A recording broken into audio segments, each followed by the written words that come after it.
Well, welcome to this part in our evening. I hope you've had a good week and I hope you've had time in your small group to just chat about how your week's been or whatever's on your mind. I hope you've had a good intro and a good time to begin our conversations. I hope you also last week was helpful as we thought about listening and what it feels like to be listened to well or not so well, and maybe some of the questions that we can ask people when we see each other. So I hope that was helpful for you last week as we think about how we listen well to people. Today, Dave is going to bring us the next section or the next letter in Bless, which is E. So I am going to hand over to him as he does that. Thank you, Dave. Hello everyone, good to be with you and good to be able to share with you as we carry on thinking about simple, easy, everyday ways that we can begin to share faith with people, that we can invest in those relationships in a way that might bring people closer and closer to Jesus. Remember, these are all things that are proven to be important in sharing faith with people, and they're not big and scary and massive things. And actually, today might even be my favourite.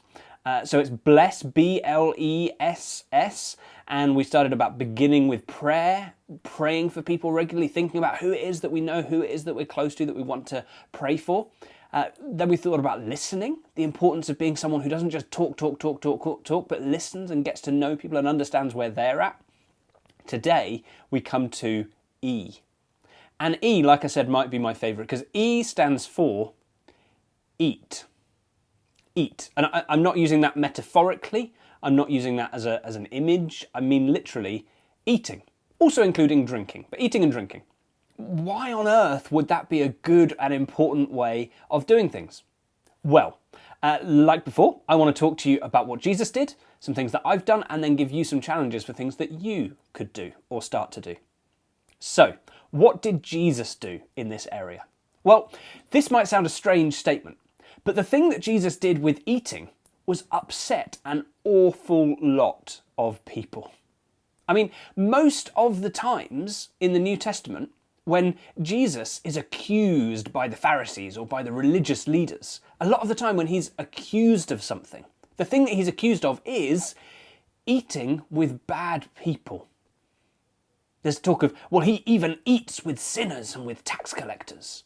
He shouldn't be eating with them. Well, what's so wrong with eating? What's so wrong with grabbing a bite to eat with someone? Well, in Jewish custom, to gather around a table with someone and to eat was about being close to them. It was saying we're in fellowship. We have a relationship. We're close to one another. In other words, eating with someone was about associating with them. Was about being in solidarity with them, being alongside them, being their friend. Eating with someone was a way of saying we're close, and Jesus did it with everyone. He didn't just pick and choose his favourite people. He ate with his enemies. There are a couple of times when he's seen in the house of Pharisees having a meal. He accepted invitations to their houses. These were people who hated him. These were people who would ultimately have him killed, and yet he ate with them. He ate with people who no one else wanted to go near, with sinners. He ate famously with Zacchaeus, that tax collector who swindled so many people, and yet Jesus picked him out of the crowd and said, I want to come to your house for some food. Jesus ate with people. Now, why is eating so significant? Well, think about your own life. Think about the ways that you relate to people, the ways that you socialise. The more you think about it, the more you realise that a lot of it happens around food. And that's true in so many different cultures. Do you know that the human being has 10,000 taste buds? 10,000 taste buds. What purpose do they serve? I mean, we need food to eat. Food is our fuel, absolutely. God could have made us in a way that we literally just take in food because we have to. But no, he's given us taste buds. He's given us the ability to enjoy food. And I think the best way to enjoy food is with other people. Whether it's having a meal with someone, whether it's going to the services with them, whether it's going for a coffee with them. Spending time with people around food and around drink, it's part of what makes humans tick. It's some of the best ways to just relax and spend time and be with people. And Jesus knew that. Jesus knew it was an important thing to do, and so he did it all the time. That's what Jesus did. I want to share with you some things that I've done, which kind of, for me, highlight the importance of how it can help to build relationship and build trust between people. One of them involves a bunch of you lot. I mean, I'm sat on this sofa, which, as you know, is far too big for just Natalie and I. We have this massive, great big whopping sofa in our living room, and a lot of you have sat on it. I'm talking about back in the days of Criddle's Crib, for those of you who are in the sort of older category. We would have you around here every other Sunday night, and we'd give you some food. And I'm sure that some of you might have come if it weren't for the food, but look me in the eye and with a straight face tell me that the food didn't make it better. That part of being together and enjoying was when Ethan Powell or Hannah Parkin would come in with a massive great big wooden chopping board with a few slabs of pizza on or garlic bread and whack it down, and everyone would start chomping on it. It was part of the ritual, part of being together was eating. It was a way of gathering around something, gathering around not just the temperature game, but also the food that sort of brings people together. Food does that. I can also remember a time when I was in Maidenhead visiting a couple of friends of mine, and we'd gone out for a meal, and to be honest, when we hang out and we don't have food, we'll often just get distracted. We'll end up playing on the Xbox or whatever, and we won't really talk with one another. But when we gather around for a meal, we can chat for hours. And we can talk about things that really matter. In fact, we'd probably sat for about 2.5 hours having food, and we talked about all kinds of stuff.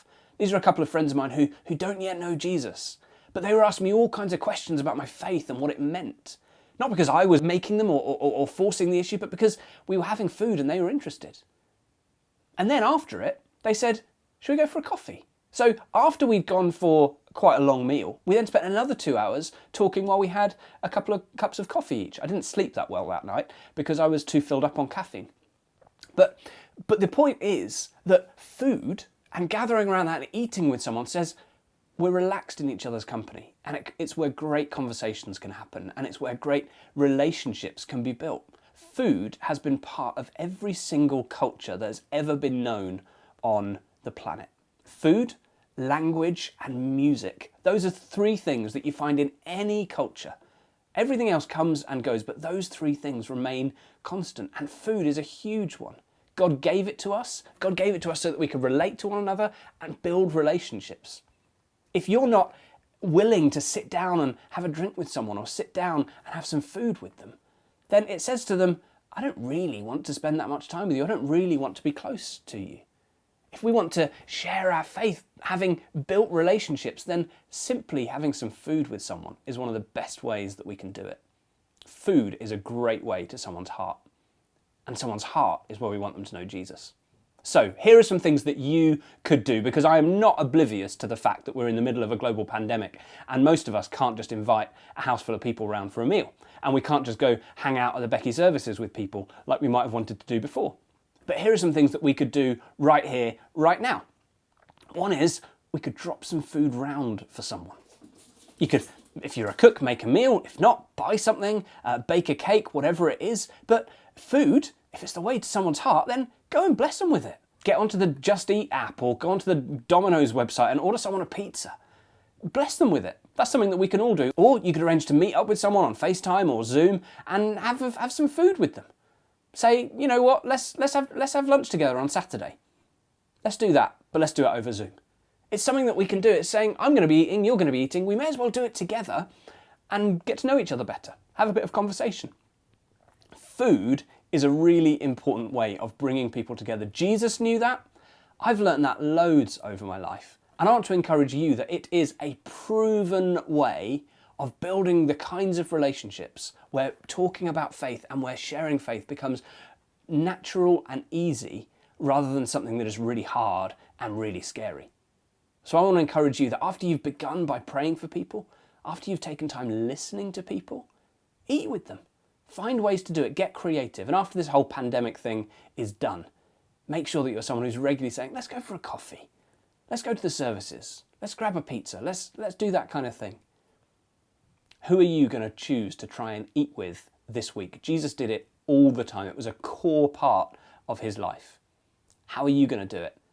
Hope as you spend time on Zoom chatting about that and thinking about it and looking at the example of Jesus a little bit more this week, that you'll be inspired to find ways and times to eat with people and to be able to share in life with people as you do.